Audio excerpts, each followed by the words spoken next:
Hello everyone. Exam warrior में आप सभी का स्वागत है। दोस्तों, जैसे आप सभी को पता है कि हम लोग हिस्ट्री के मोस्ट इम्पॉर्टेंट प्रश्नों को डिस्कस कर रहे थे। इसके पहले की वीडियो में हम इसके 100 प्रश्नों को कर चुके हैं। अगर आपने वो वीडियो नहीं देखी है तो प्लीज चैनल पर जाके देख सकते हैं। दोस्तों, इसमें हिस्ट्री के टोटल 200 प्रश्न हैं। तो आज की इस वीडियो में हम इसके आगे के प्रश्नों को डिस्कस करेंगे। दोस्तों, यह वीडियो सभी एग्जाम के लिए इम्पोर्टेंट है, तो आप लोग वीडियो को लास्ट तक ध्यान से जरूर देखिएगा। और अगर आप इसका पीडीएफ चाहते हैं तो ज्वाइन कीजिए हमारे टेलीग्राम चैनल को, जिसका लिंक आपको डिस्क्रिप्शन बॉक्स या कमेंट बॉक्स में मिल जाएगा। दोस्तों, इस सीरीज में जीके जीएस के टोटल 1000 प्रश्न हैं। तो जब सारे सब्जेक्ट के प्रश्न हम कर लेंगे तो इसका पीडीएफ आपको टेलीग्राम पे मिल जाएगा। ठीक है, तो चलिए शुरू करते हैं।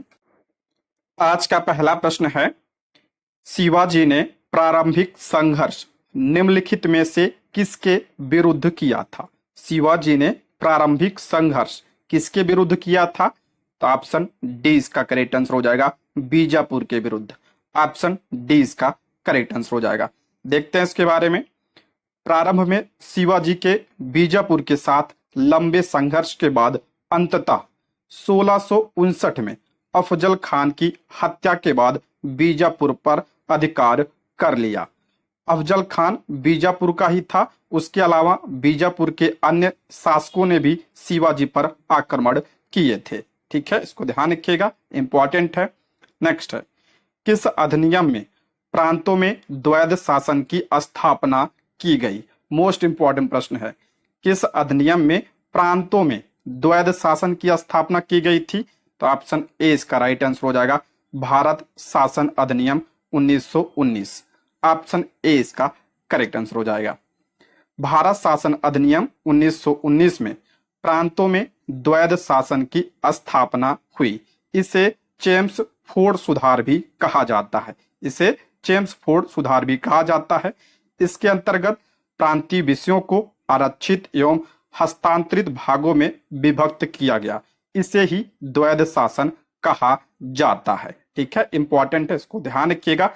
अगर पूछा जाए कि प्रांतों में द्वैध शासन को समाप्त कब किया गया था, तो भारत शासन अधिनियम 1935 के द्वारा इसे समाप्त किया गया था और केंद्र में शुरू किया गया था। ठीक है, केंद्र में द्वैध शासन पूछे तो 1935 और प्रांत में पूछे तो 1919। ठीक है, नेक्स्ट है, सम्राट अशोक का यह कथन कि सभी मनुष्य मेरी संतान हैं निम्नलिखित में से किस अभिलेख में मिलता है? सम्राट अशोक का यह कथन कि सभी मनुष्य मेरी संतान है निम्नलिखित में से किस अभिलेख में इसका उल्लेख मिलता है? तो ऑप्शन ए, प्रथम अभिलेख। ऑप्शन ए इसका करेक्ट आंसर हो जाएगा।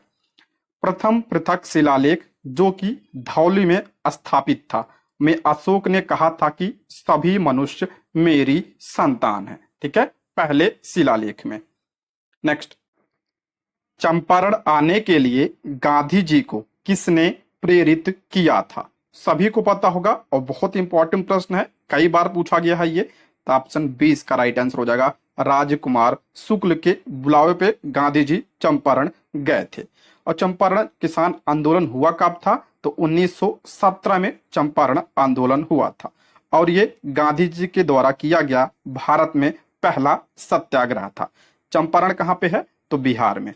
अच्छा, चंपारण किसान आंदोलन किसके विरुद्ध हुआ था? तो तीन कठिया पद्धति के विरुद्ध यह हुआ था। ठीक है, कई बार बता चुका हूं इसके बारे में, तो आप लोग ध्यान रखिएगा।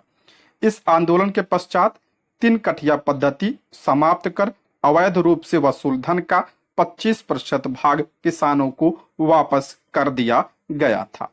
ठीक, नेक्स्ट, निम्नलिखित में से सर्वप्रथम पित्रा-ड्यूरा शैली का प्रयोग किस इमारत में हुआ था? पित्रा-ड्यूरा शैली का प्रयोग सर्वप्रथम किस इमारत में हुआ था? ऑप्शन ए इसका राइट आंसर हो जाएगा, इत्माउद्दौला के मकबरे में। ऑप्शन ए इसका करेक्ट आंसर हो जाएगा।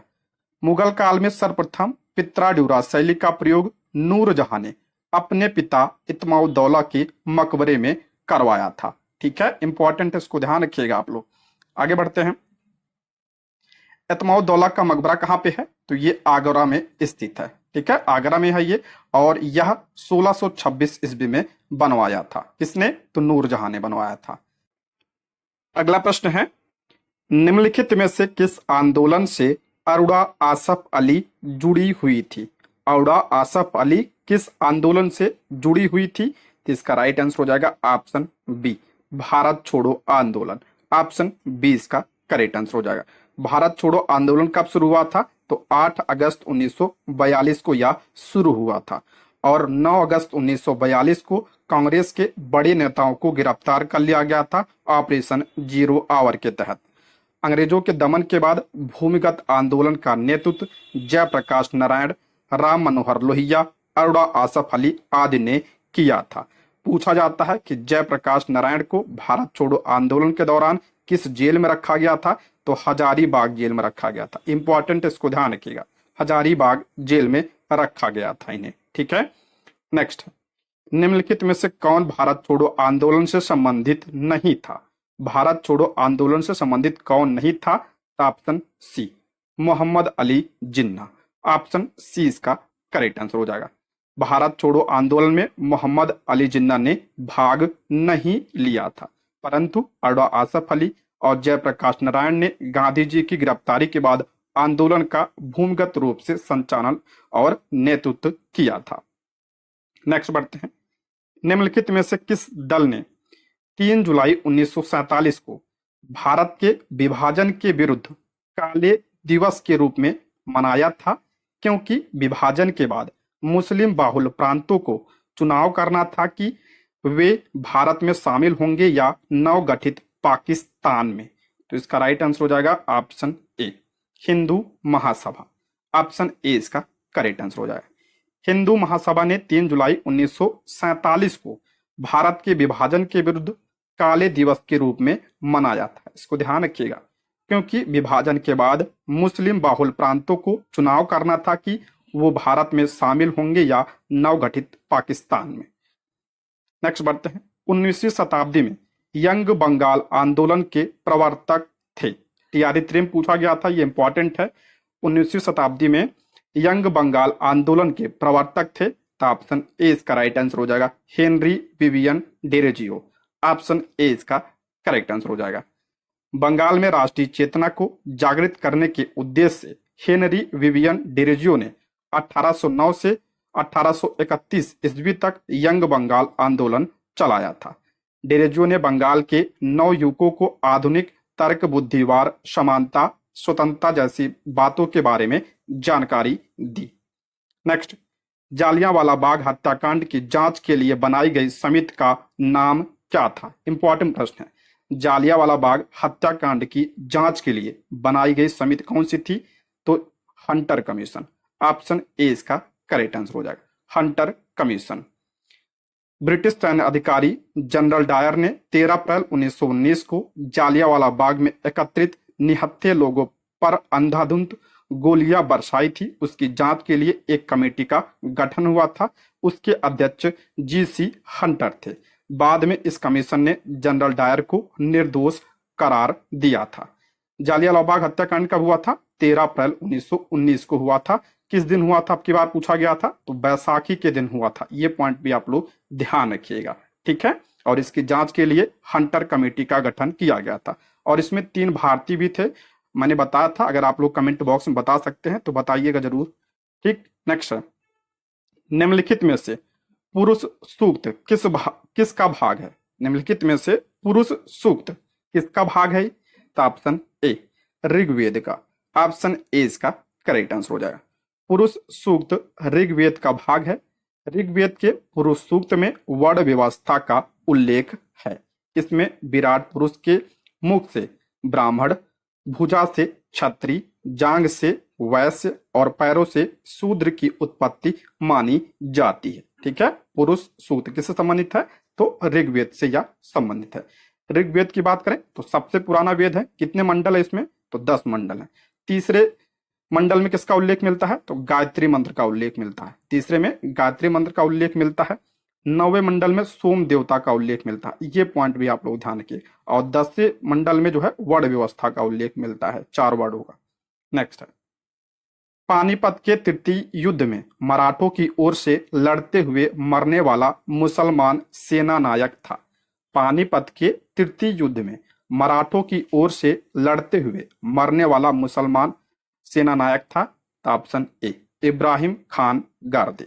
ऑप्शन ए इसका करेक्ट आंसर हो जाएगा। पानीपत का तृतीय युद्ध कब हुआ था? तो 14 जनवरी 1761 ईस्वी में हुआ था।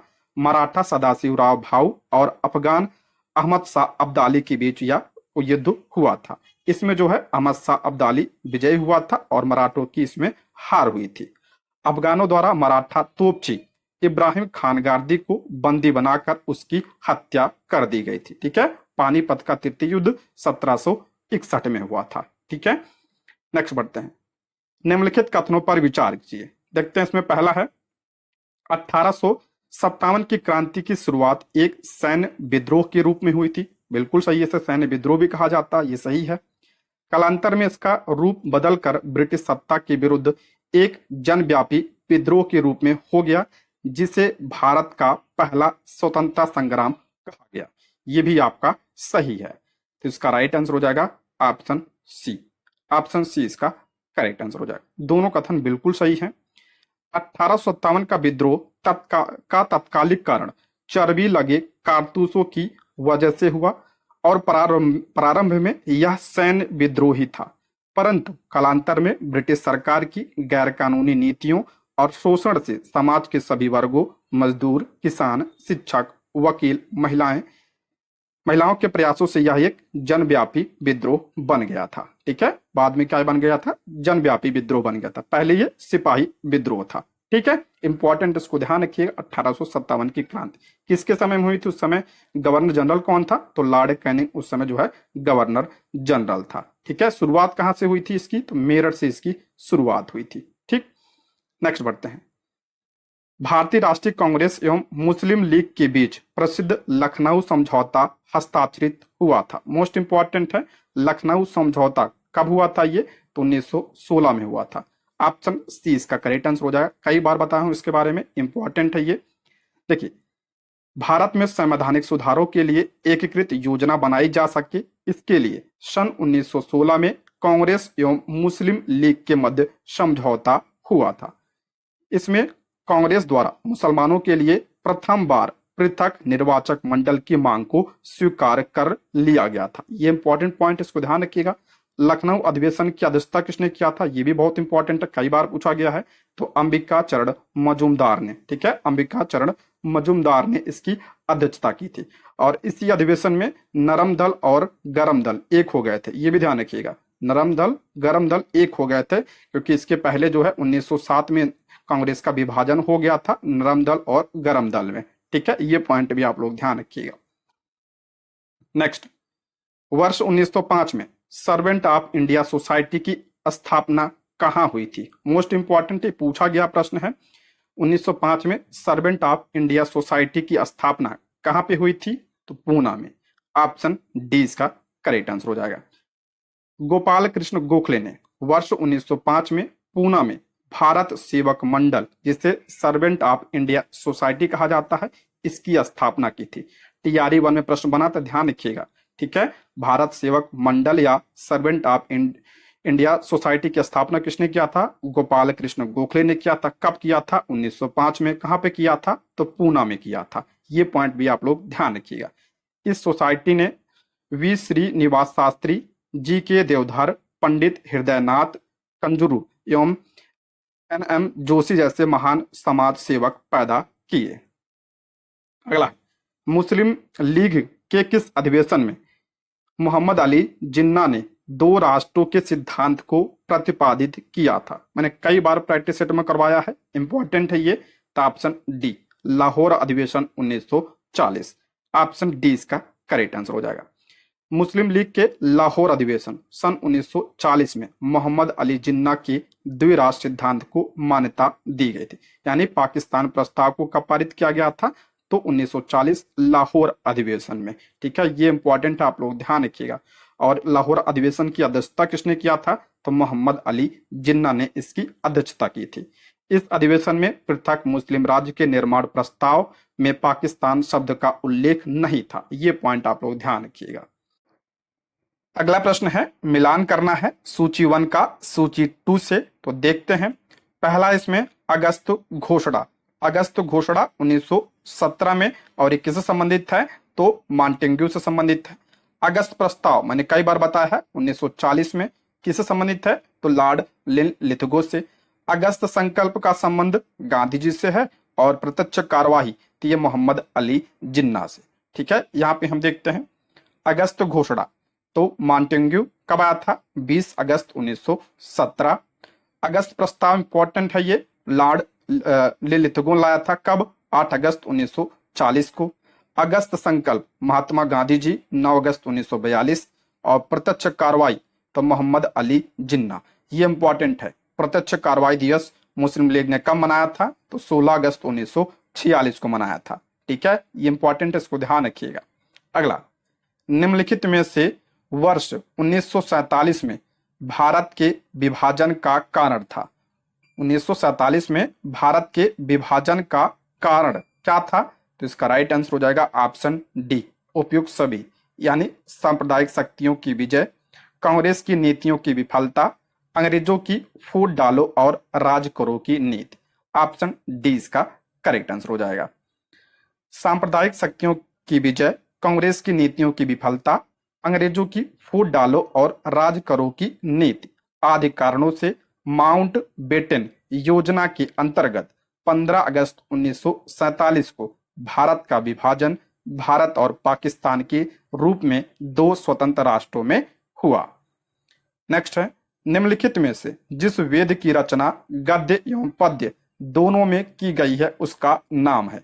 इंपॉर्टेंट है, मैंने बताया इसके बारे में। निम्नलिखित में से जिस वेद की रचना गद्य एवं पद्य दोनों में की गई है उसका नाम क्या है तो यजुर्वेद। यजुर्वेद की रचना गद्य एवं पद्य दोनों में की गई है। ऑप्शन सी इसका करेक्ट आंसर हो जाएगा।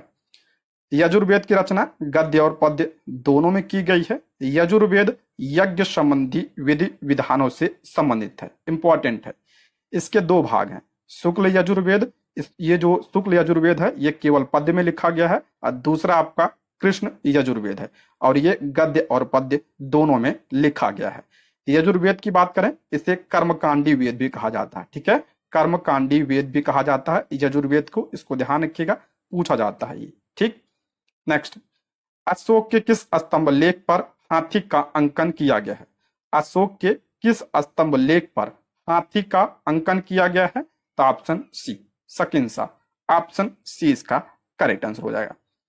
मौर्य शासक सम्राट अशोक के बिहार के चंपारण में स्थित लौरिया नंदनगढ़ स्तंभ अभिलेख पर मोर का चित्र वर्णित है जो मौर्य या मौर्य वंश को इंगित करता है। अशोक के कुल 7 स्तंभ लेख विभिन्न 6 जगहों से मिले थे। अगला, भारत में महालवाड़ी भू राजस्व व्यवस्था की शुरुआत किसने की थी। इंपॉर्टेंट प्रश्न है, भारत में महालवाड़ी भू राजस्व व्यवस्था की शुरुआत किसने किया था। ऑप्शन सी हॉल्ट मैकेंजी ने। ऑप्शन सी का करेक्ट आंसर हो जाएगा। देखिए, बात करें हम पहले अस्थाई बंदोबस्त की। इंपॉर्टेंट है, वर्ष 1790 में कार्नवालिस ने 10 वर्षीय भू राजस्व लागू किया जिसे अस्थाई बंदोबस्त के नाम से जाना गया। यह व्यवस्था बंगाल, बिहार, उड़ीसा, उत्तर प्रदेश के वाराणसी तथा उत्तर कर्नाटक के क्षेत्रों में लागू की गई थी। इसमें भारत का 19% हिस्सा शामिल था। मोस्ट इंपॉर्टेंट है, कितने प्रतिशत भाग पर तो 19% भाग पर यह लागू था। अस्थाई बंदोबस्त 1793 में लागू हुआ था। ठीक है, 1793 में लागू हुआ था। किसने लागू किया था तो कार्नवालिस ने लागू किया था। ठीक है, दूसरा आपका रैयतवाड़ी व्यवस्था। इंपॉर्टेंट है ये भी। इस व्यवस्था का जन्मदाता टॉमस मुनरो और कैप्टन रीड को कहा जाता है। 1772 में मद्रास के 12 महल जिले में लागू किया गया था तथा बाद में मद्रास, बंबई, पूर्वी बंगाल, असम, कुर्ग एवं सिंध आदि क्षेत्रों में लागू की गई थी। यह ब्रिटिश भारत के सर्वाधिक भू क्षेत्र 51% में लागू की गई थी। ठीक है, अभी हमने पढ़ा 19% में अस्थाई बंदोबस्त और 51% पे कौन तो रैयतवाड़ी व्यवस्था लागू थी। ठीक है, इंपॉर्टेंट है ये। महालवाड़ी की बात करते हैं। महाल का अर्थ होता है गांव। महालवाड़ी व्यवस्था को हॉल्ट मैकेंजी ने शुरू किया। इसे अवध में तालुकादारी व्यवस्था और मध्य प्रांत एवं बरार में मालगुजारी भी कहते हैं। यह व्यवस्था उत्तरी पश्चिमी प्रांत, अवध, मध्य प्रांत तथा पंजाब के कुछ हिस्सों में लागू थी। इसके अंतर्गत ब्रिटिश भारत का 30% भाग शामिल था। ये पूछा जाता है जो भाग है, ठीक है। तो 19 पे अस्थायी बंदोबस्त, 30 पे आपका हो जाएगा महालवाड़ी, और जो है 51% भूभाग पर क्या लागू था, तो आपका जो है रैयतवाड़ी व्यवस्था लागू थी। दोस्तों, यदि आप हमारे चैनल पर नए हैं तो प्लीज चैनल को सब्सक्राइब करें, और अगर आपको वीडियो पसंद आती है तो लाइक, शेयर और कमेंट करें। आप लोग लाइक करते हैं, शेयर करते हैं, कमेंट करते हैं, इससे हमें मोटिवेशन मिलता है, जिससे हम आप लोगों के लिए वीडियो को ला पाते हैं। तो आप लोग कमेंट बॉक्स में जरूर बताइएगा वीडियो कैसी लगी, ठीक है। इसी तरह हम कई सारे प्रैक्टिस शुरू करेंगे, तो आप लोग चैनल को सब्सक्राइब जरूर कर लीजिएगा, ठीक। आगे बढ़ते हैं। किसने हाथ से बुने हुए खादी के वस्त्र पहनकर शाही दरबार 1877 में भाग लिया था? इंपॉर्टेंट प्रश्न है। किसने हाथ से बुने हुए खादी के वस्त्र पहनकर शाही दरबार 1877 में भाग लिया था? तो ऑप्शन ए इसका राइट आंसर हो जाएगा, गणेश वासुदेव जोशी ने। ऑप्शन ए इसका करेक्ट आंसर हो जाएगा। महाराष्ट्र के समाज सुधारक और सामाजिक कार्यकर्ता गणेश वासुदेव जोशी ने स्वदेशी वस्तुओं के उत्पादन पर बल दिया और 1877 में शाही दरबार में स्वयं के हाथ से बुने हुए खादी के वस्त्र पहनकर गए थे। 1877 शाही दरबार का मतलब है दिल्ली दरबार, ठीक है। पहली बार दिल्ली दरबार का आयोजन 1877 में किया गया था, ठीक है। किसके समय में किया गया था? तो लिटन के समय में इसका आयोजन किया गया था, ठीक। नेक्स्ट है, प्रथम अखिल भारतीय ट्रेड यूनियन कांग्रेस के अध्यक्ष थे। मोस्ट इंपॉर्टेंट है, ये सब प्रश्न मैंने जो है प्रैक्टिस सेट में करवा रखा है। प्रथम अखिल भारतीय ट्रेड यूनियन कांग्रेस के अध्यक्ष थे, तो ऑप्शन ए इसका राइट आंसर हो जाएगा, लाला लाजपत राय। ऑप्शन ए इसका करेक्ट आंसर हो जाएगा। एटक यानी अखिल भारतीय ट्रेड यूनियन कांग्रेस की स्थापना 1920 में नारायण मल्हार जोशी द्वारा की गई थी। इसका पहला अधिवेशन 31 अक्टूबर 1920 को बंबई में हुआ, जिसके अध्यक्ष लाला लाजपत राय, उपाध्यक्ष जोसेफ बिपिस्टा व दीवान चमनलाल इसके महामंत्री बनाए गए थे। देखिए, अखिल भारतीय ट्रेड यूनियन कांग्रेस की स्थापना कब हुई थी? 1920 में। किसने किया था? तो एनएम जोशी ने किया था, यानी नारायण मल्हार जोशी ने इसकी स्थापना की थी। और इसका पहला अधिवेशन कब हुआ था? तो 31 अक्टूबर 1920 को। कहां पे? बंबई में। और इसके पहले अध्यक्ष कौन थे? तो लाला लाजपत राय इसके पहले अध्यक्ष थे। कांग्रेस के गया अधिवेशन 1922 में कांग्रेस ने एटक के साथ सहयोग करने का निर्णय लिया था।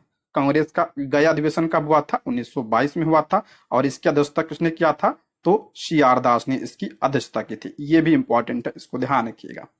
नेक्स्ट है, निम्नलिखित में से कौन सा स्थापत्य इल्तुतमिश द्वारा निर्मित नहीं है?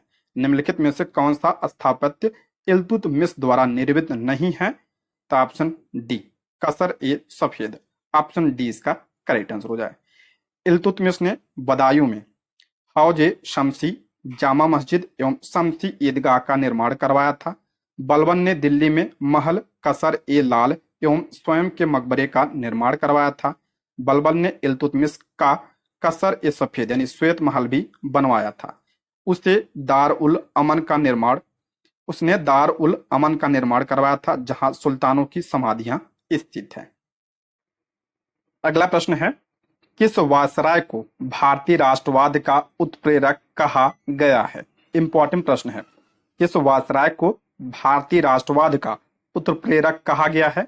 तो ऑप्शन सी, लॉर्ड कर्जन को। ऑप्शन सी इसका करेक्ट आंसर हो जाएगा।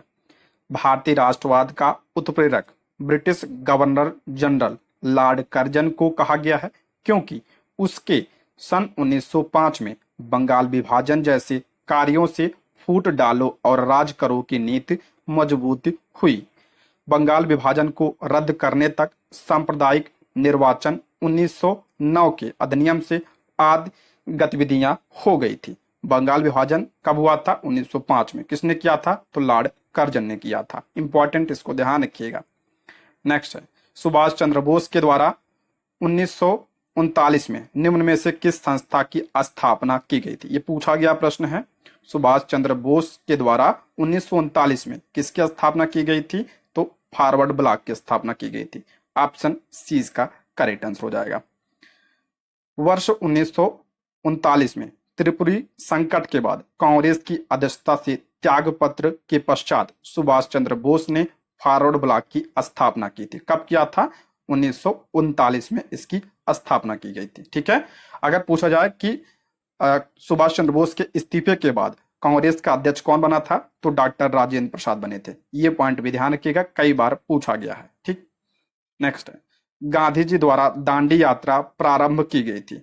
गांधी जी द्वारा दांडी यात्रा प्रारंभ की गई थी कब?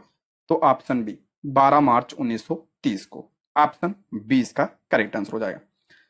महात्मा गांधी ने 12 मार्च 1930 को अपना प्रसिद्ध दांडी मार्च शुरू किया। उन्होंने साबरमती आश्रम से 78 चुने हुए साथियों के साथ सत्याग्रह के लिए कूच किया तथा 24 दिनों की लंबी यात्रा के बाद 6 अप्रैल 1930 को दांडी में सांकेतिक रूप से नमक कानून भंग किया और इस प्रकार नमक कानून तोड़कर उन्होंने औपचारिक रूप से सविनय अवज्ञा आंदोलन का शुभारंभ किया था। इंपॉर्टेंट प्रश्न है, इसको ध्यान रखिएगा। ठीक है, दांडी मार्च, इसे नमक सत्याग्रह भी कहा जाता है। ठीक, नेक्स्ट है, माउंट बेटन योजना प्रस्तुत की गई थी। माउंट बेटन योजना इंपॉर्टेंट है ये, कब? तो ऑप्शन ए इसका राइट आंसर हो जाएगा 3 जून 1947 को। ऑप्शन ए इसका करेक्ट आंसर हो जाएगा। 20 फरवरी 1947, ये डेट बहुत इंपॉर्टेंट है।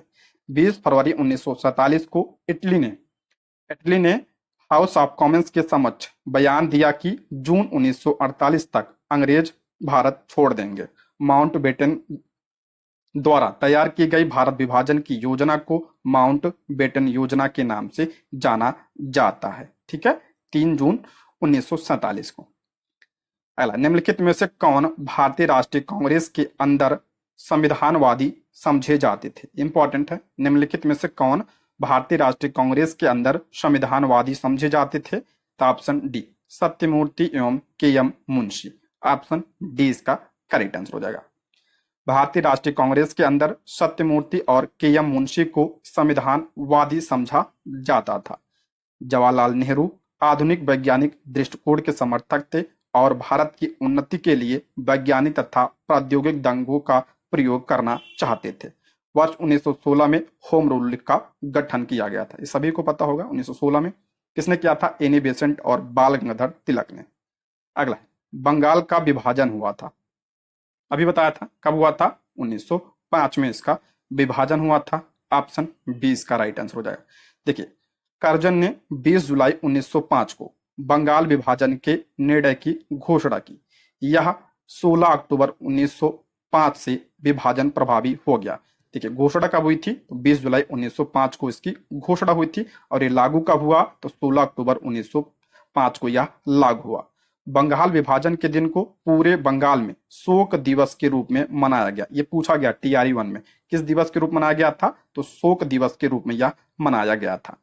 रविन्द्रनाथ टैगोर के सुझाव पर विभाजन के दिन को संपूर्ण बंगाल में राखी दिवस के रूप में मनाया गया। ये भी इंपॉर्टेंट है, रविन्द्रनाथ टैगोर के सुझाव पर कौन सा दिवस मनाया गया था? तो राखी दिवस मनाया गया था। अच्छा, बंगाल विभाजन के विरोध में कौन सा आंदोलन हुआ था? तो स्वदेशी आंदोलन हुआ था। ठीक है, स्वदेशी आंदोलन हुआ था। इसकी शुरुआत 7 अगस्त 1905 को हुई थी, स्वदेशी आंदोलन। इसको भी आप लोग ध्यान रखिएगा, कई सारे प्रश्न यहां से बनते हैं। ठीक है, नेक्स्ट है, सांप्रदायिक चुनाव प्रक्रिया कब प्रारंभ हुई? मोस्ट इंपॉर्टेंट है, सांप्रदायिक चुनाव प्रक्रिया कब प्रारंभ हुआ था? तो 1909 में। ऑप्शन ए इसका करेक्ट आंसर हो जाएगा, जिसे आप लोग मार्ले मिंटो सुधार कहते हैं।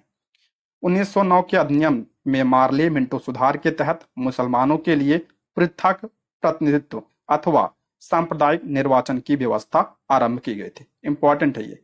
इन सुधारों ने भारत में भावी विभाजन के बीज बो दिए थे। अगला प्रश्न है, साइमन कमीशन भारत में कब आया? साइमन कमीशन भारत में कब आया था? तो ऑप्शन सी इसका राइट आंसर हो जाएगा, वर्ष 1928 में। ऑप्शन सी इसका करेक्ट आंसर हो जाएगा। अगर हम बात करें साइमन कमीशन का गठन कब हुआ था, तो नवंबर 1927 में इसका गठन हुआ था। और भारत कब आया था, तो 3 फरवरी 1928 को यह भारत आया था। और इसमें कितने सदस्य थे, तो 7 सदस्य थे, और सातों क्या थे, अंग्रेज थे, इसीलिए इसे स्वायत्त कमीशन कहा गया। ठीक है, इंपॉर्टेंट है, इसको ध्यान रखिएगा, इसीलिए इसका विरोध भी किया गया था। ठीक, नेक्स्ट, यंग इंडिया पुस्तक के लेखक थे। यंग इंडिया पुस्तक के लेखक कौन थे, तो लाला लाजपत राय। ऑप्शन सी इसका करेक्ट आंसर हो जाएगा। यंग इंडिया पुस्तक के लेखक लाला लाजपत राय थे। इसी किताब में उन्होंने कांग्रेस की स्थापना संबंधी सेफ्टी वाल्व का सिद्धांत प्रस्तुत करते हुए कहा था कि भारतीय राष्ट्रीय कांग्रेस की स्थापना का मुख्य कारण यह था कि इसमें संस्थापकों की उत्काष्ठा ब्रिटिश साम्राज्य को छिन्न भिन्न होने से बचाने की थी।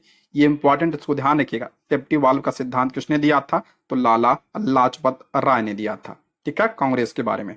कांग्रेस की स्थापना कब हुई थी, 1885 में इसकी स्थापना हुई थी। किसने किया था, ए.यू. ह्यूम ने किया था। उस समय वायसराय कौन था, तो लॉर्ड डफरिन उस समय वायसराय था। और यंग इंडिया पुस्तक किसकी है, तो लाला लाजपत राय की।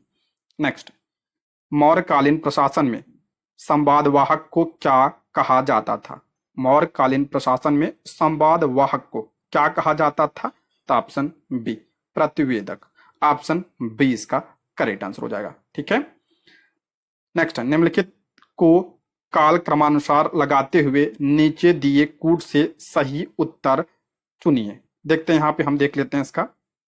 ठीक है, दांडी मार्च अभी पढ़ा था मैंने। दांडी मार्च जो है 12 मार्च 1930 को शुरू हुआ था।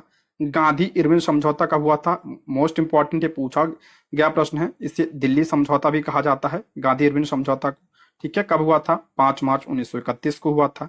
द्वितीय गोलमेज सम्मेलन कब हुआ था, तो 7 सितंबर 1931 को। पूना पैक्ट, ये बहुत इंपॉर्टेंट है, ये भी पूछा गया आपके टीआरई में। तो 24 सितंबर 1932 को पूना पैक्ट हुआ था गांधी जी और डॉक्टर भीमराव अंबेडकर के बीच। तो सारे इंपॉर्टेंट है, इसको ध्यान रखिएगा। नेक्स्ट, भारत की स्वतंत्रता के समय भारतीय राष्ट्रीय कांग्रेस के अध्यक्ष थे। सभी को पता होगा, मैंने कई बार पढ़ा है इसके बारे में। भारत की स्वतंत्रता के समय भारतीय कांग्रेस के अध्यक्ष कौन थे, option B J B. Kripalani. Option B इसका करेक्ट आंसर हो जाएगा। कांग्रेस के 54वें अधिवेशन एवं भारत के स्वतंत्रता 1947 के समय जे.बी. कृपलानी भारतीय राष्ट्रीय कांग्रेस के अध्यक्ष थे। अबुल कलाम आजाद की बात करें तो 1940 से 1945 5 वर्ष तक लगातार कांग्रेस के अध्यक्ष थे। जवाहरलाल नेहरू 2 बार, एक आपका फैजपुर अधिवेशन और दूसरा आपका लखनऊ अधिवेशन के अध्यक्ष थे। ठीक है, एक बार और थे जवाहरलाल नेहरू, लाहौर अधिवेशन की इन्होंने भी अध्यक्षता की थी 1929 में जो हुआ था। ठीक है, ये पॉइंट भी आप लोग ध्यान रखिएगा। नेक्स्ट, रविन्द्रनाथ टैगोर ने अपनी नाइटहुड की उपाधि किस कारण से त्याग दी थी, इंपॉर्टेंट है। रविन्द्रनाथ टैगोर ने अपनी नाइटहुड की उपाधि किस कारण त्याग दिया था, तो ऑप्शन ए जालियांवाला बाग की दुखद घटना के बाद। ऑप्शन ए इसका करेक्ट आंसर हो जाएगा। 13 अप्रैल 1919 को एक निहत्थी भीड़ अपने लोकप्रिय नेताओं सैफुद्दीन किचलू एवं डॉक्टर सत्यपाल की गिरफ्तारी का विरोध करते हुए जालियांवाला बाग में एकत्रित हुई। जनरल डायर ने बाग को घेरकर अपने फौजियों की निहत्थी भीड़ पर गोली चलाने का आदेश दिया। मानवतावादी रचनाकार रविन्द्रनाथ टैगोर ने विरोध स्वरूप अपनी नाइटहुड की उपाधि त्याग दी थी। इंपॉर्टेंट, इसको ध्यान रखिएगा। जालियांवाला बाग कब हुआ था हत्याकांड, 13 अप्रैल 1919 को हुआ था अमृतसर में। ठीक, नेक्स्ट है, लंदन में द्वितीय गोलमेज सम्मेलन के आयोजन का केंद्र था। लंदन में द्वितीय गोलमेज सम्मेलन के आयोजन का केंद्र था। ऑप्शन सी इसका राइट आंसर हो जाएगा, Saint James Palace. Option C Saint James Palace. London में द्वितीय गोलमेज सम्मेलन 7 सितंबर 1931 से 1 दिसंबर 1931 तक चला था। इस सम्मेलन में महात्मा गांधी ने एकमात्र कांग्रेस के प्रतिनिधि के रूप में भाग लिया था। ये पूछा जाता है कि महात्मा गांधी जी ने किस गोलमेज सम्मेलन में भाग लिया था, तो दूसरे गोलमेज सम्मेलन में भाग लिया था। ठीक है, पहले और दूसरे में भाग नहीं लिया था कांग्रेस ने, ये पॉइंट आप लोग ध्यान रखिएगा। नेक्स्ट, किसने कहा था कि हिंदू और मुसलमान भारत की 2 आंखें हैं। किसने कहा था हिंदू और मुसलमान भारत की दो आंखें हैं? तो option B sir Syed Ahmad Khan ने। ऑप्शन बी इसका करेक्ट आंसर हो जाएगा। सर सैयद अहमद खान ने कहा था कि हिंदू और मुसलमान भारत की दो आंखें हैं। सर सैयद अहमद खान ने एक पत्रिका तहजीब उल अखलाक यानी सभ्यता और नैतिकता फारसी भाषा में निकाली थी। ये इंपॉर्टेंट सुधार रखिएगा। सर सैयद अहमद खान की पत्रिका कौन सी है? तो तहजीब उल अखलाक। ठीक है। अगला, नेहरू रिपोर्ट किसने तैयार की थी? इंपॉर्टेंट प्रश्न है। नेहरू रिपोर्ट किसने तैयार किया था? तो इसे मोतीलाल नेहरू ने। ऑप्शन सी इसका करेक्ट आंसर हो जाएगा। साइमन कमीशन 1927 के प्रत्युत्तर में नेहरू रिपोर्ट कब आया था? 1928 तैयार की गई थी, जिसमें भारत के नए डोमिनियन संविधान का खाका था। इसे तैयार करने वाली सर्वदलीय समिति के अध्यक्ष कौन थे? मोतीलाल नेहरू थे, और जवाहरलाल नेहरू इसके सचिव थे। ये पॉइंट भी आप लोग ध्यान रखिएगा। ठीक है। साइमन कमीशन का गठन 1927 में हुआ था। भारत कब आया था? तो फरवरी 1928 में भारत आया था। नेहरू रिपोर्ट 1928 में आई थी। ठीक। चला, निम्नलिखित में से किसने तीनों गोलमेज सम्मेलन में भाग लिया था? कई बार पूछा गया प्रश्न है ये। किसने तीनों गोलमेज सम्मेलन में भाग लिया था? तो डॉक्टर भीमराव अंबेडकर जी ने। ऑप्शन डी इसका करेक्ट आंसर हो जाएगा। डॉक्टर भीमराव अंबेडकर तथा तेज बहादुर सप्रू, इनका नाम भी आप लोग ध्यान रखिएगा, ने तीनों गोलमेज सम्मेलन में भाग लिया था। पहला कब हुआ था? पहला गोलमेज सम्मेलन तो 12 नवंबर 1930 से 13 जनवरी 1931 तक चला था, लंदन में हुआ था। ठीक है। उस समय ब्रिटेन का प्रधानमंत्री कौन था? तो रैमजे मैकडोनाल्ड उस समय वहां का क्या था? प्रधानमंत्री था ब्रिटेन का।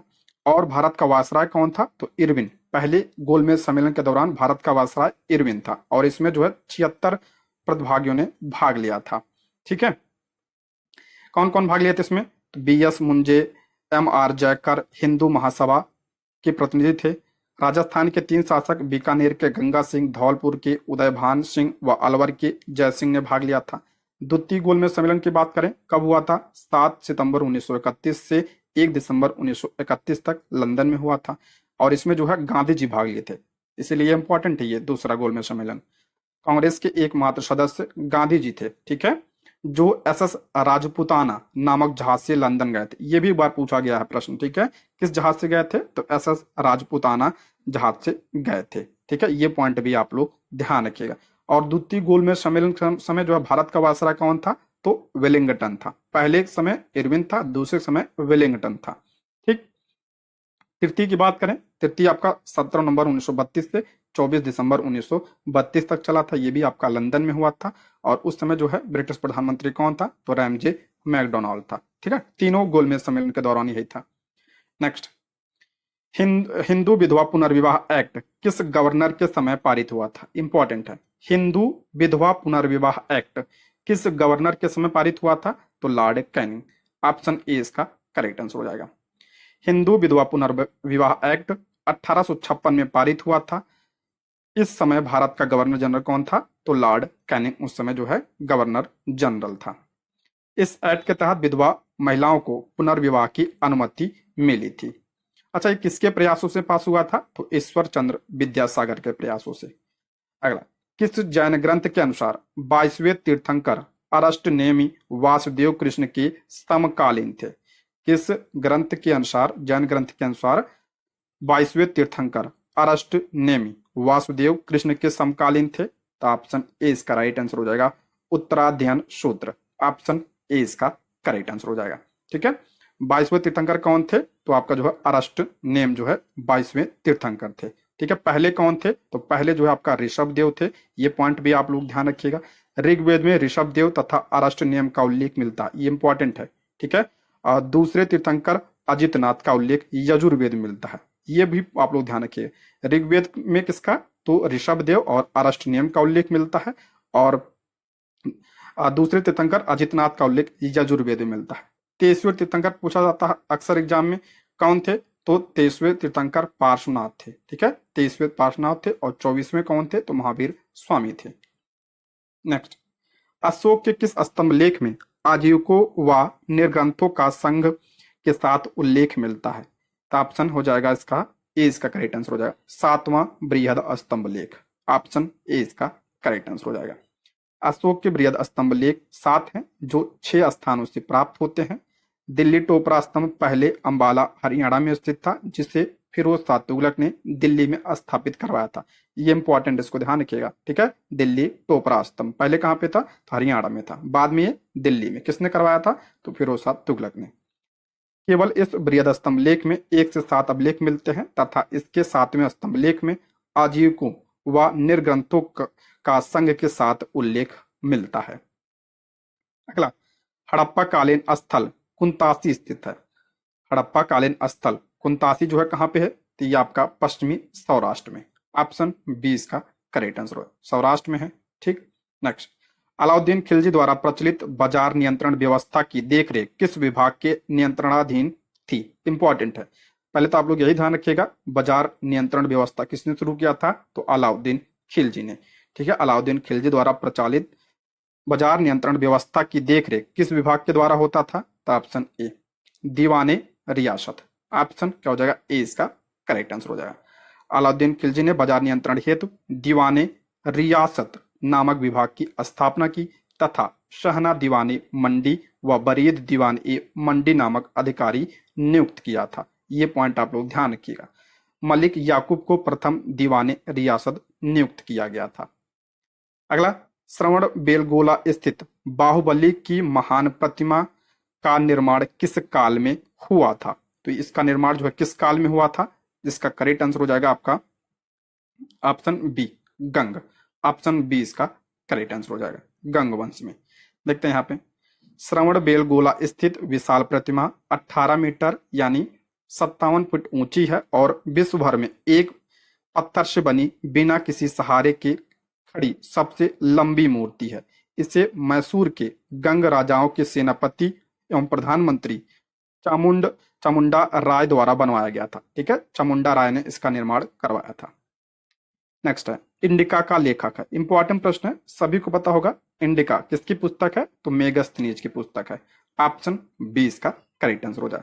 मेगस्थनीज किसका जो है राजदूत था? तो सेल्यूकस निकेटर का राजदूत था। किसके समय में आया था भारत? चंद्रगुप्त मौर्य के समय में आया था, ठीक है। और इसकी पुस्तक का नाम क्या है? तो इंडिका। इसमें मौर्यकालीन मौर्य युगीन समाज एवं संस्कृति का उल्लेख मिलता है। नेक्स्ट है, औरंगजेब के शासनकाल का सर्वाधिक महत्वपूर्ण हिंदू इतिहासकार था। औरंगजेब के शासनकाल का सर्वाधिक महत्वपूर्ण हिंदू इतिहासकार कौन था? ऑप्शन बी इसका राइट आंसर है। फतवात आलमगीरी का लेखक पंडित ईश्वरदास। ये पूछा गया प्रश्न है, बीपीएससी के द्वारा ये पूछा गया है, ध्यान रखिएगा, ठीक है। फतवात आलमगीरी यही पूछा था। फतवात आलमगीरी की रचना किसने किया था? तो पंडित ईश्वर दास ने किया था, ठीक है। ये इंपॉर्टेंट है।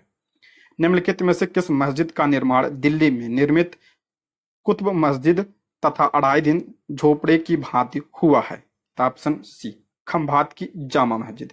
ऑप्शन सी इसका करेक्ट आंसर हो जाएगा।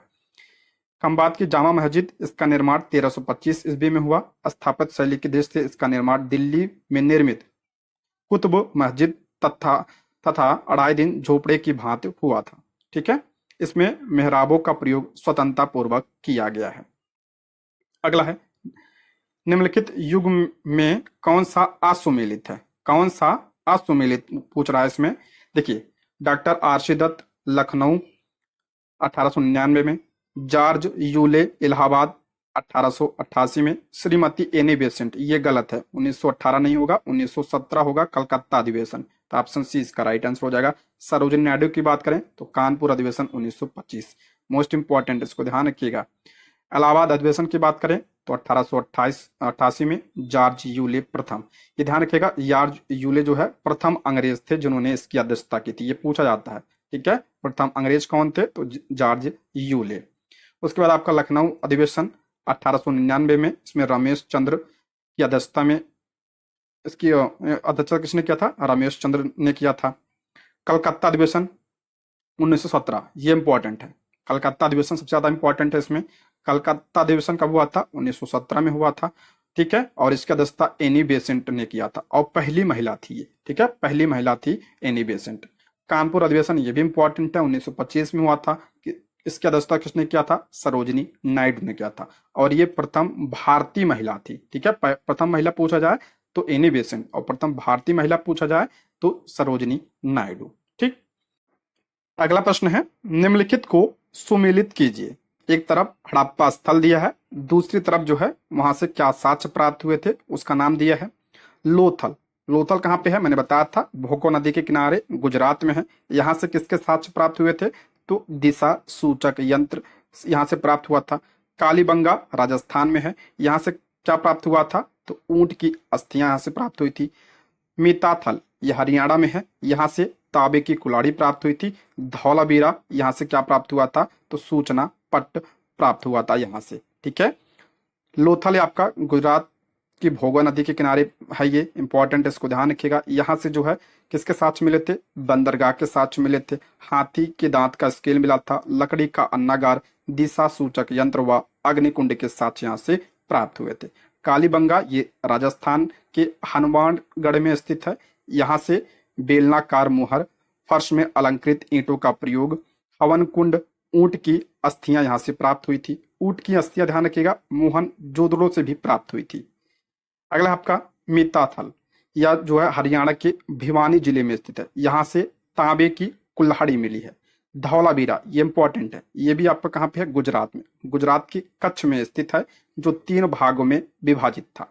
यहाँ से खेल के स्टेडियम व सूचना पट्ट के साक्ष्य मिले हैं, जिसमें 10 अक्षर है। ठीक है, खेल का मैदान कहाँ से मिला है? तो धौलावीरा से मिला। ये भी पूछा गया प्रश्न है। आर्य समाज के निम्नलिखित कार्यक्रमों में भारत में सांप्रदायिकता को बढ़ावा बढ़ावा किस में मिला? तो ऑप्शन डी इसका राइट आंसर हो जाएगा, शुद्धि आंदोलन। ऑप्शन डी इसका राइट आंसर। शुद्धि आंदोलन किसने चलाया था? तो आर्य समाज ने चलाया था, ये इंपॉर्टेंट है। आर्य समाज ने गैर हिंदुओं को हिंदू धर्म में दीक्षित करने का कार्य शुरू किया कि अन्य सभी धर्म अपूर्ण हैं, इसलिए दूसरे धर्मावलंबियों को हिंदू धर्म में दीक्षित करना आर्य समाज का कर्तव्य था। गौ रक्षा के कार्यक्रम से भी सांप्रदायिक दंगे हुए। ठीक है, शुद्धि आंदोलन किसने चलाया था? तो आर्य समाज ने इसे चलाया था, यानी स्वामी दयानंद सरस्वती ने आर्य समाज की स्थापना की थी, उन्होंने चलाया था। आर्य समाज की स्थापना 1875 में हुई थी। ठीक, नेक्स्ट है, सविनय अवज्ञा आंदोलन की नवीनतम तथा उल्लेखनीय विशेषता के रूप में व्यापक भागीदारी किसकी रही? इंपॉर्टेंट है, सविनय अवज्ञा आंदोलन की नवीनतम तथा उल्लेखनीय विशेषता के रूप में व्यापक भागीदारी किसकी थी इसमें? तो महिलाओं की थी। ऑप्शन बी इसका राइट आंसर हो जाएगा। सविनय अवज्ञा आंदोलन के प्रथम चरण 12 मार्च 1930 से 5 मार्च 1931 के दौरान कुलीन और रूढ़वादी परिवार की हजारों महिलाओं ने अपने घरों की 4 दीवारी लांघकर गिरफ्तार होने व जेल जाने के लिए स्वयं को प्रस्तुत की। नेक्स्ट बढ़ते हैं, औरंगजेब ने किस अंग्रेज गवर्नर को भारत से निष्कासित कर दिया था? तो ऑप्शन बी इसका राइट आंसर हो जाएगा, सर जॉन चाइल्ड को। ऑप्शन बी इसका करेक्ट आंसर हो जाएगा। ठीक है, ऑप्शन बी इसका राइट आंसर हो जाएगा। 17वीं सदी के अंत तक अनाधिकृत व्यापारियों ने समुद्र में खुलेआम लूटपाट प्रारंभ कर दी। 1686 में 2 लुटेरे जहाजों ने लाल सागर में अनेक मुगल जहाजों को जबरन अधिकार में ले लिया। इससे सूरत में मुगल सूबेदार ने अंग्रेजों, विशेषकर सूरत के अध्यक्ष और बंबई के गवर्नर सर जॉन चाइल्ड के विरुद्ध कार्रवाई हेतु उग्रता व्यक्त की थी। अगला, जहांगीर की आत्मकथा का शीर्षक है, इंपॉर्टेंट है। जहांगीर की आत्मकथा का नाम क्या है? तो तुजुक ए जहांगीरी। ऑप्शन डी इसका करेक्ट आंसर हो जाएगा, तुजुक ए जहांगीरी। ठीक है, इंपॉर्टेंट, इसको ध्यान रखिएगा। तुजुक ए जहांगीरी को इकबाल नामा ए जहांगीरी या जहांगीरी नामा या मासीर ए जहांगीरी के नाम से जाना जाता है।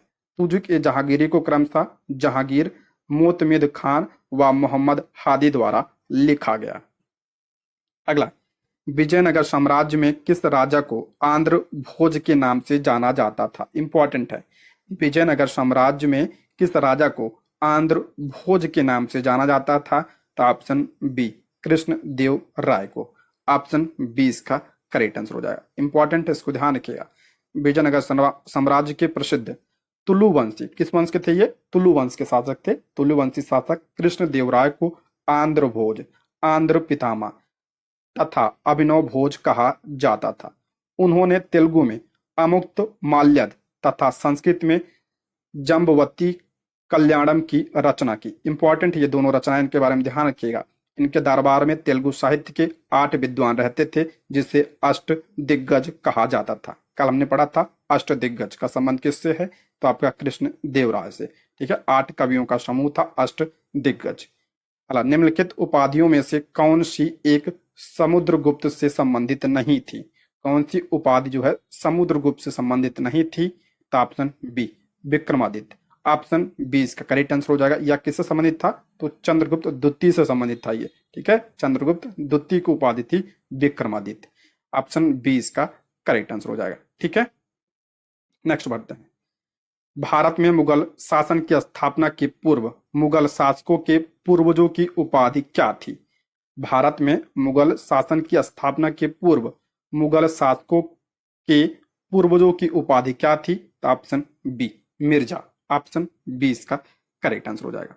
भारत में मुगल शासन की स्थापना से पूर्व मुगल शासकों के पूर्वजों की उपाधि मिर्जा थी। 1526 ईस्वी में बाबर ने भारत में जिस राजवंश की स्थापना की वह तुर्की नस्ल का चगताई वंश था, परंतु आमतौर पर इसे मुगल पुकारा गया। 14 फरवरी 1483 को जन्मे बाबर पृथ्वी वंश की ओर से तैमूर का 5वां वंशज और माता की ओर से चंगेज खान का 14वां वंशज था। बाबर के पिता उमर शेख मिर्जा तथा माता कुतलुग निगार खानम थी। 1507 में बाबर ने मिर्जा की उपाधि त्याग कर स्वयं को बादशाह या पातशाह पद पर प्रतिष्ठित किया। ये इंपॉर्टेंट पॉइंट, इसको ध्यान रखें। 1507 में बाबर ने मिर्जा की उपाधि त्याग कर स्वयं को बादशाह या पादशाह पद पर प्रतिष्ठित किया था। और बाबर ने मुगल वंश की स्थापना कब किया था? 1526 ईस्वी में किया था। अगला, सन 1920 के भारतीय राष्ट्रीय कांग्रेस के कलकत्ता विशेष अधिवेशन में महात्मा गांधी के असहयोग प्रस्ताव का समर्थन किसने किया था? इंपॉर्टेंट प्रश्न है ये। तो ऑप्शन बी मोतीलाल नेहरू ने। ऑप्शन बी इसका करेक्ट आंसर हो जाएगा। सन 1920 के कलकत्ता अधिवेशन में गांधी जी के कार्यक्रम के विरोध की अधिक आशंका थी, किंतु गांधी जी ने फिर भी प्रस्ताव पास करा लिया। गांधी जी के समर्थक मोतीलाल नेहरू, सैफुद्दीन किचलू, शौकत अली, याकूब हसन, डॉक्टर अंसारी, जितेंद्र लाल बनर्जी, जबकि विरोधियों में मदन मोहन मालवीय व एनी बेसेंट थी। ठीक है, ये पॉइंट आप लोग ध्यान रखिएगा। और ये जो 1920 का कलकत्ता अधिवेशन हुआ था, विशेष अधिवेशन हुआ था, इसकी अध्यक्षता किसने किया था? तो लाला लाजपत राय ने इसकी अध्यक्षता की थी। ये पॉइंट भी आप लोग ध्यान रखिएगा। नेक्स्ट है, कौटिल्य के अर्थशास्त्र में निम्नलिखित में से किस अधिकारी को कर वसूलने का कार्य सौंपा गया था? कौटिल्य के अर्थशास्त्र में निम्नलिखित में से किस अधिकारी को कर वसूलने का कार्य सौंपा गया था? तो समाहर्ता। समाहर्ता क्या करता था? कर वसूलता था। ऑप्शन ए इसका करेक्ट आंसर हो जाएगा। ठीक है, और जो सन्निधाता होता था ये आपका कोषाध्यक्ष था। ठीक है, सन्निधाता कोषाध्यक्ष था। अला, निम्नलिखित स्थापत्यों को काल क्रमानुसार व्यवस्थित कीजिए। पहला दिया अढ़ाई दिन का झोपड़ा, दीन पना, कोटला, फिरोज शाह और अलाई दरवाजा। तो ऑप्शन ए इसका करेक्ट आंसर हो जाएगा। ऑप्शन ए इसका करेक्ट आंसर हो जाए, यानी पहले अढ़ाई दिन का झोपड़ा हो जाएगा, उसके बाद अलाई दरवाजा, उसके बाद आपका कोटला फिरोज शाह, उसके बाद आपका दीन पना। ऑप्शन ए इसका करेक्ट आंसर हो जाएगा। ठीक है, कुतुबुद्दीन ऐबक ने अढ़ाई दिन का झोपड़ा का निर्माण करवाया था। ठीक है, अलाई दरवाजा का निर्माण कल ही बताया था मैंने, अलाउद्दीन खिलजी ने करवाया था। ठीक है, और हम बात करें कोटला फिरोज शाह तुगलक ने तथा दीन पना ये हुमायूं से निर्मित करवाया था। हुमायूं ने निर्मित करवाया था इसको, जो है दीन पना को। अगला, कथन दिया और कारण दिया है। मोहम्मद बिन तुगलक ने एक नया स्वर्ण सिक्का जारी किया जो इब्न बतूता द्वारा दिनार कहलाया गया। कारण दिया, मोहम्मद बिन तुगलक पश्चिम एशियाई तथा उत्तरी अफ्रीका देशों के साथ व्यापार में अभिवृद्धि के लिए स्वर्ण सिक्कों की टोकन मुद्रा जारी करना चाहता था। तो इसका राइट आंसर हो जाएगा ऑप्शन सी। ये सही है परंतु आर गलत है। ऑप्शन सी इसका करेक्ट आंसर हो जाएगा। यहाँ पर हम देखते हैं, मोहम्मद बिन तुगलक ने नया स्वर्ण सिक्का जारी किया जिसे दिनार कहा गया। इब्न बतूता ने इसका तौल 200 ग्रेन बताया। उसने अदली नामक 140 ग्रेन का चांदी का सिक्का भी चलाया था। ठीक है, अदली नामक चांदी का सिक्का भी चलाया था। मोहम्मद बिन तुगलक को मुद्रा शास्त्री भी कहा जाता है। एक प्रश्न और ध्यान रखिएगा, इब्न बतूता किसके समय में आया था? तो मोहम्मद बिन तुगलक के समय में आया था 1333 में। कहाँ का था ये? मोरक्को का था। ये पूछा गया तो इसको ध्यान रखिएगा। नेक्स्ट बढ़ते हैं। भारत की प्रथम राजनीतिक संस्था थी। भारत की प्रथम राजनीतिक संस्था कौन सी थी? तो ऑप्शन डी इसका राइट आंसर हो जाएगा, land holders society. Option D इसका करेक्ट आंसर हो जाएगा। लैंड होल्डर सोसाइटी की स्थापना थियोडोर डिकेंस के सुझाव पर 19 मार्च 1938 को द्वारकानाथ टैगोर ने की थी। इसका उद्देश्य बंगाल, बिहार व उड़ीसा के जमींदारों के हितों की रक्षा करना। प्रसन्न कुमार व राधाकांत देव इसके अन्य प्रमुख सदस्य थे। ठीक है, 1938 में इसकी स्थापना हुई थी। किसने किया था? द्वारकानाथ टैगोर ने किया था। अगला, पुरंदर की संधि कब हुई थी?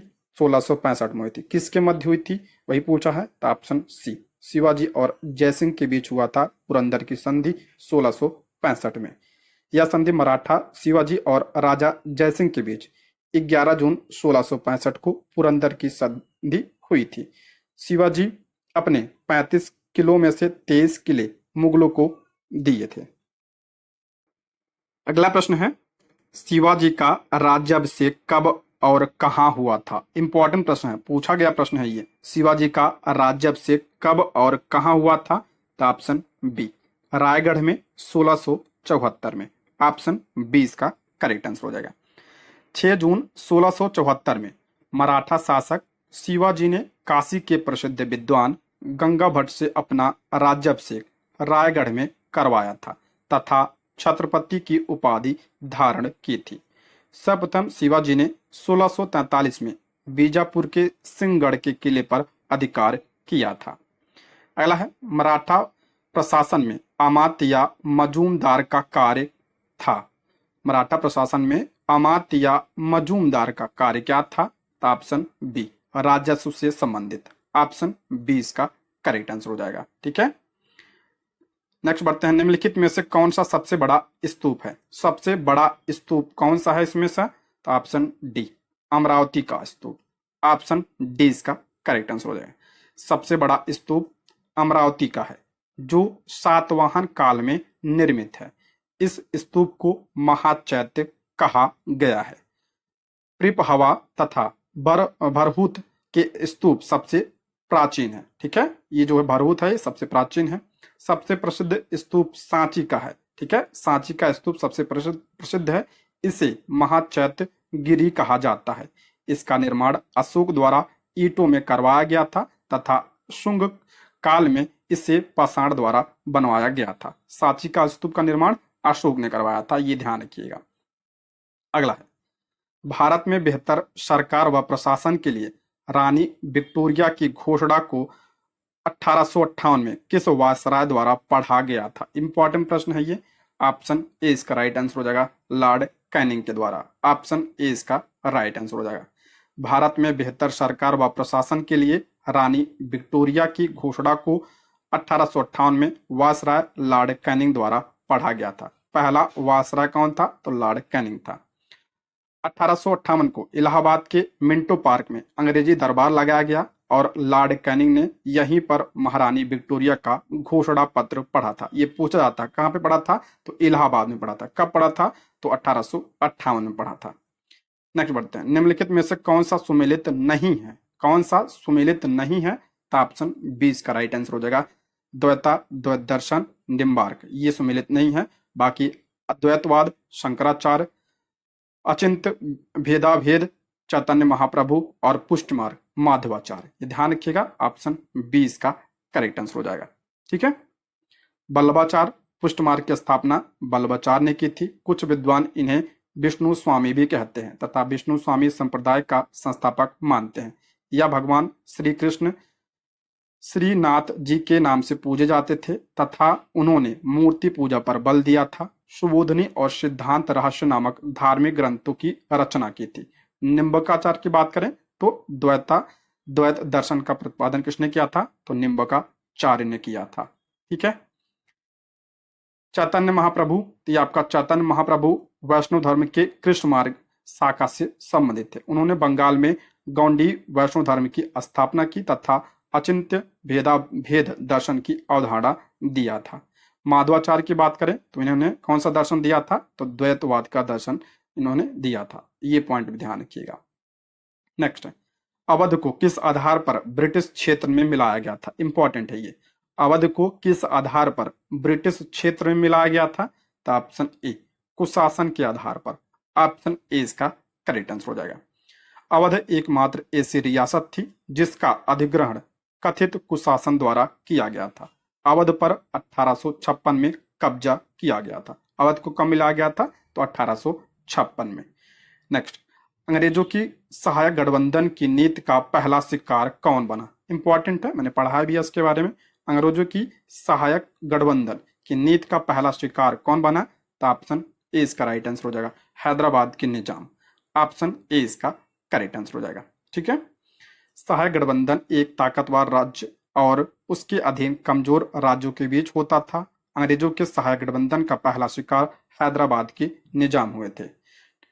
ये जो सहायक संधि है इसको किसने लाया था, तो लॉर्ड वेलेस्ली ने लाया था। ठीक है, ये पॉइंट भी आप लोग ध्यान रखिएगा। 1798 में हैदराबाद के बाद 1809 में राजस्थान की समस्त रियासतों ने भी सहायक गठबंधन स्वीकार किया था। ठीक है, हैदराबाद ने कब किया था, तो 1798 में किया था, पहला था ये। अगला है, कोई भी भारतीय रियासत ऐसी नहीं रहनी चाहिए जो अंग्रेज शक्ति पर निर्भर ना हो, यह कथन था। कोई भी भारतीय रियासत ऐसी नहीं रहनी चाहिए जो अंग्रेज शक्ति पर निर्भर ना हो, यह कथन किसने कहा था, तो ऑप्शन बी जॉर्ज बार्लो ने कहा था। ऑप्शन बी इसका करेक्ट आंसर हो जाएगा। जॉर्ज बार्लो ने 1803 में कहा था कि कोई भी भारतीय रियासत ऐसी नहीं रहनी चाहिए जो अंग्रेज शक्ति पर निर्भर ना हो। ठीक है, इंपॉर्टेंट, इसको आप लोग ध्यान रखिएगा। अगला है, निम्नलिखित को सुमिलित कीजिए। यहाँ पे दिया रचनाकार दिया और ग्रंथ दिया है। ठीक है, तो इसका राइट आंसर हो जाएगा ऑप्शन बी इसका करेक्ट आंसर हो जाएगा। ऑप्शन बी इसका राइट आंसर हो जाएगा। यहाँ पे देखिए पिछले अभी पीछे दिया था चरक ने चरक संहिता। ठीक है, नागार्जुन की बात करें तो नागार्जुन का क्या हो जाएगा आपका रस रत्नाकर। बाघभट्ट की रचना कौन सी है, तो बाघभट्ट की यहाँ पे दिया है देखिए, तो अष्टांग हृदय किसकी है, तो बाघभट्ट की रचना है। ठीक है, तो सी का आपका हो जाएगा पहला और डी का आपका हो जाएगा चौथा, तो आपका धनवंतरी की आपका निघट्टू। ऑप्शन बी इसका करेक्ट आंसर हो जाएगा। यहाँ पे देख लीजिएगा इसको। ठीक, नेक्स्ट है, भारत में अंग्रेजी शिक्षा का प्रारंभ सर्वप्रथम किसने किया। भारत में अंग्रेजी शिक्षा का प्रारंभ सर्वप्रथम किसने किया था, इंपॉर्टेंट है ये, तो लॉर्ड मैकाले ने। ऑप्शन डी इसका राइट आंसर हो जाएगा। Governor general Lord William Bentinck के शासनकाल में 7 मार्च 1835 को लॉर्ड मैकाले के प्रस्ताव को स्वीकृत कर भारत में अंग्रेजी को उच्च शिक्षा का माध्यम मान लिया गया था। ठीक है, लॉर्ड मैकाले को भारत में अंग्रेजी शिक्षा का जनक माना जाता है। नेक्स्ट है, आधुनिक भारत के प्रथम समाज सुधारक थे। सभी को पता होगा आधुनिक भारत के प्रथम समाज सुधारक कौन थे, तो राजा राम मोहन राय थे। ऑप्शन बी इसका करेक्ट आंसर हो जाएगा। ऑप्शन बी इसका राइट आंसर हो जाएगा। इनकी बात करें तो इन्होंने 1828 में ब्रह्म समाज की स्थापना की थी। ये पॉइंट भी ध्यान रखिएगा। पूछा जाता है इन्हें राजा की उपाधि किसने दिया था, तो अकबर द्वितीय ने दिया था। ठीक है, अकबर द्वितीय ने इन्हें राजा की उपाधि दी थी। ये पॉइंट भी आप लोग ध्यान रखिएगा। राजा राम मोहन राय को आधुनिक भारत का पिता, अतीत व भविष्य के बीच का सेतु तथा भारत में पुनर्जागरण का जनक कहा जाता है। अगला है, तुफात उल मुहिदीन नामक पुस्तक की रचना किसने किया था, तो ऑप्शन सी राजा राम मोहन राय ने। ऑप्शन सी इसका करेक्ट आंसर हो जाए। राजा राम मोहन राय ने 1804 में फारसी भाषा में तुफात उल मुहिदीन नामक पुस्तक की रचना की। इस पुस्तक में मूर्ति पूजा के विरुद्ध एक लेख है। इसका परिचय अरबी भाषा में है।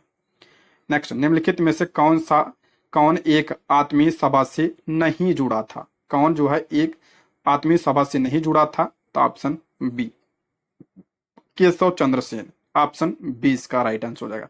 आत्मीय सभा की बात करें, इसकी स्थापना 1815 में हुई थी। किसने किया था? राजा राम मोहन राय ने इसकी स्थापना की थी। ठीक है, ये पॉइंट इंपॉर्टेंट है, इसको आप लोग ध्यान रखिएगा। राजा राम मोहन राय द्वारा स्थापित यह प्रथम संस्था थी। केशव चंद्र सेन भारतीय ब्रह्म समाज की स्थापना की थी इन्होंने। ठीक है, नेक्स्ट है सत्य शोधक समाज की स्थापना निम्नलिखित में से किसने की थी? इंपॉर्टेंट है। सत्य शोधक समाज की स्थापना ज्योतिबा फुले ने किया था। ऑप्शन सी इसका राइट आंसर हो जाएगा। कब किया था? तो 1873 में। ठीक है, 1873 में सत्य शोधक समाज की स्थापना ज्योतिबा फुले ने किया था। ज्योतिबा फुले का जन्म 1827 में माली के घर पर हुआ था। इनकी पुस्तक इंपॉर्टेंट, ध्यान रखिएगा, गुलामगिरी। ठीक है, ज्योतिबा फुले की पुस्तक है गुलामगिरी। नेक्स्ट, किस समाज सुधारक ने विधवा पुनर्विवाह के प्रति प्रमुख योगदान दिया? अभी हमने पीछे बढ़ाया था। Option A Ishwar Chandra Vidyasagar. Option A इसका करेक्ट आंसर हो जाएगा। इन्हीं के प्रयासों से 26 जुलाई 1856 को हिंदू विधवा पुनर्विवाह अधिनियम पारित हुआ था। अभी पीछे हमने पढ़ा था लॉर्ड कैनिंग के समय में। अगला, महाराष्ट्र का कौन सा समाज सुधारक लोक हितवादी के उपनाम से प्रसिद्ध था? महाराष्ट्र का कौन सा समाज सुधारक लोक हितवादी के नाम से प्रसिद्ध था? तो option A Gopal Hari Deshmukh. Option A इसका करेक्ट आंसर हो जाएगा। गोपाल हरि देशमुख महाराष्ट्र के समाज सुधारक थे जो लोक हितवादी के रूप में प्रख्यात थे। या राष्ट्रीय आत्मनिर्भरता के समर्थक के रूप में हाथ से बने हुए खादी के वस्त्र पहनकर 1 जनवरी को दिल्ली दरबार में भी उपस्थित हुए थे। गोपाल हरि देशमुख महान समाज सुधारक तथा बौद्धिक चिंतक थे। अगला है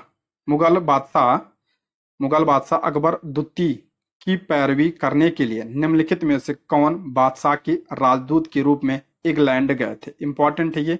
ऑप्शन डी राजा राम मोहन राय। ऑप्शन डी इसका करेक्ट आंसर हो जाएगा। और अकबर द्वितीय ने ही इन्हें राजा की उपाधि दी थी। ठीक, राजा राम मोहन राय को राजा की उपाधि देकर मुगल बादशाह अकबर द्वितीय ने अपने दूत के रूप में 1830 में तत्कालीन ब्रिटिश सम्राट विलियम चतुर्थ के दरबार में भेजा था।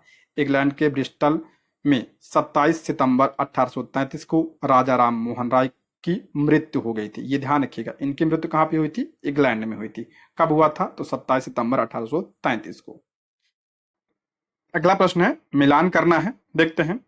दयानंद सरस्वती ने किसकी स्थापना की थी? अभी मैंने पीछे बताया था। तो आर्य समाज की स्थापना 1875 में किया था इन्होंने। खान अब्दुल गफ्फार खान, इन्होंने किसकी स्थापना की थी? तो खुदाई खिदमत गार की। कब किया था? तो 1929 में। ठीक है, इन्हें जो है किस नाम से जाना जाता है? तो सीमांत गांधी के नाम से जाना जाता है। राजा राम मोहन राय की बात करें तो इन्होंने ब्रह्म समाज की स्थापना किया था। कब किया था? तो 1828 ईस्वी में किया था। देवेंद्र नाथ टैगोर, इन्होंने किसकी स्थापना? तत्वबोधिनी सभा की स्थापना की थी। कब किया था? तो 1839 में किया था। ठीक है, अब ध्यान रखिएगा, इंपॉर्टेंट है। नेक्स्ट, बनारस में सेंट्रल हिंदू स्कूल की स्थापना किसने की थी? इंपॉर्टेंट प्रश्न है। बनारस में सेंट्रल हिंदू स्कूल की स्थापना किसने किया था? एनी बेसेंट ने किया था। Option D. वर्ष 1898 में बनारस में सेंट्रल हिंदू स्कूल की स्थापना एनी बेसेंट ने की थी। वर्ष 1916 में बाद में यह मदन मोहन मालवीय जी के प्रयासों से बनारस हिंदू विश्वविद्यालय बना। इंपॉर्टेंट है ये। ठीक है, बीएचयू की स्थापना 1916 में किसने किया था? मदन मोहन मालवीय ने किया था। इससे सर्वप्रथम केंद्रीय विश्वविद्यालय घोषित किया गया था। अगला, कंबोडिया स्थित अंकोर वाट विष्णु मंदिर किसने बनवाया था? तो ऑप्शन हो जाएगा सी, इसका करेक्ट आंसर हो जाएगा सूर्य वर्मा सेकंड ने। कंबोडिया के अंकोर वाट में स्थित विष्णु मंदिर विश्व का सबसे बड़ा मंदिर है। इस मंदिर का निर्माण 12वीं सदी में कौंडियन ब्राह्मण वंश के शासक सूर्य वर्मा सेकंड ने करवाया था। अगला है, हिंदुस्तान गदर पार्टी की स्थापना किस वर्ष की गई थी? इंपॉर्टेंट है ये। हिंदुस्तान गदर पार्टी की स्थापना किस वर्ष की गई थी? तो 1913 में इसकी स्थापना हुई थी। इसकी स्थापना कहाँ पे हुई थी? तो सैन फ्रांसिस्को में इसकी स्थापना हुई थी। किसने किया था? तो लाला हरदयाल ने इसकी स्थापना की थी। ठीक है, प्रमुख नेताओं की बात करें तो सरदार सोहन सिंह भाखना एवं काशीराम थे। देखिए, सोहन सिंह भाखना जो है इसके पहले अध्यक्ष थे। ये पूछा जाता है इसके पहले अध्यक्ष कौन थे? सोहन सिंह भाखना, गदर पार्टी, 1913 अमेरिका। पैगन वंश का आनंद मंदिर कहाँ स्थित है? आनंद मंदिर कहाँ पे स्थित है? तो ऑप्शन सी, म्यांमार में स्थित है। ऑप्शन सी इसका करेक्ट आंसर हो जाएगा। ठीक है, पैगन वंश से संबंधित है ये। अगला है, तराइन का युद्ध 1191 में किसने जीता? इंपॉर्टेंट है। तराइन का युद्ध कब हुआ था? तो आपका 1191 में हुआ था पहला युद्ध। किसने जीता था? तो पृथ्वीराज चौहान ने। ऑप्शन सी इसका करेक्ट आंसर हो जाएगा। तराइन का युद्ध दिल्ली के शंखभारी शाखा के चौहान शासक पृथ्वीराज चौहान तथा तुर्क शासक मोहम्मद गौरी के बीच 1191 में यह लड़ा गया था। इसमें किसकी विजय हुई थी? तो पृथ्वीराज चौहान की हुई।